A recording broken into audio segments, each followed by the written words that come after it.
Once I had charted the territory and created the map showing potential roadblocks and how to interpret them, my work became a joyous and endless treasure hunt for truth in relationships. To give you an idea of how to use the map, let me give you a couple of examples. Max and Leah had been married a little more than a year when I first met them, but they'd already hit a major roadblock. The truth is, they first hit that roadblock while they were dating, and it had rapidly grown to major proportions. Leah described their relationship in great detail, including the interaction that brought them to my office. Throughout the session, Max sat in silence. He spoke when I spoke to him, but offered nothing in terms of their reason for being there.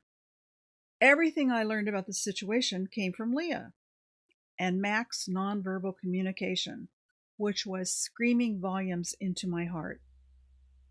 In short, Leah often had concerns and would bring them up for discussion, more than once. Each time, Max would go quiet and manage to leave the room. At first, she would back up too, but it wasn't long before she would make another attempt. Same topic, same outcome. The last time he walked away from her, she stood there confused and alone. She waited a bit, then followed him into the bedroom. He was still quiet, but he looked angry, though she didn't understand why. Suddenly, she was afraid of him. He hadn't lashed out, but she was terrified that he was about to do so. I helped them recognize their interactional pattern. Leah pursued and Max withdrew. Leah upped the ante with verbal attacks, blaming him and criticizing him for not responding. Max kept adding bricks to his protective wall. He didn't want to throw them at her, so he let them pile up instead.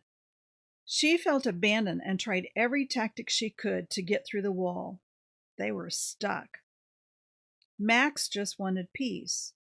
He'd grown up in a chaotic home where he often stepped in to protect his younger siblings from his parents' rage. He was willing to take a beating to spare the little ones. But he didn't know what to do with his wife's rage. He didn't understand that his silence was actually fueling her rage, and she didn't know how to stop raging. In our work together, I taught Leah that a man is more sensitive than we've been told he is. A woman is sensitive to getting her feelings hurt, which is the equivalent of crushing her spirit.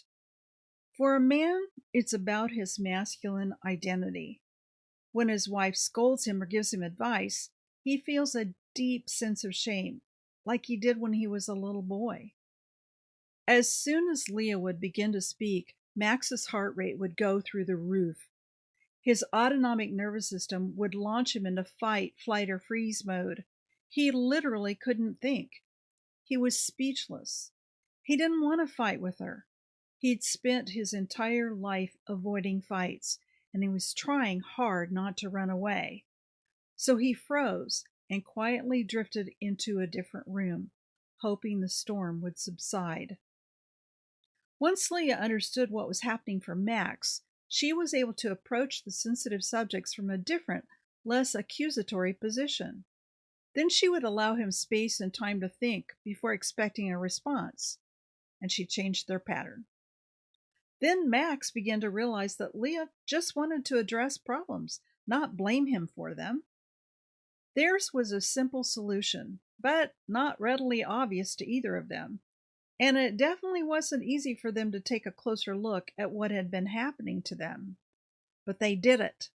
They created a healthier path and turned their roadblock into a milestone.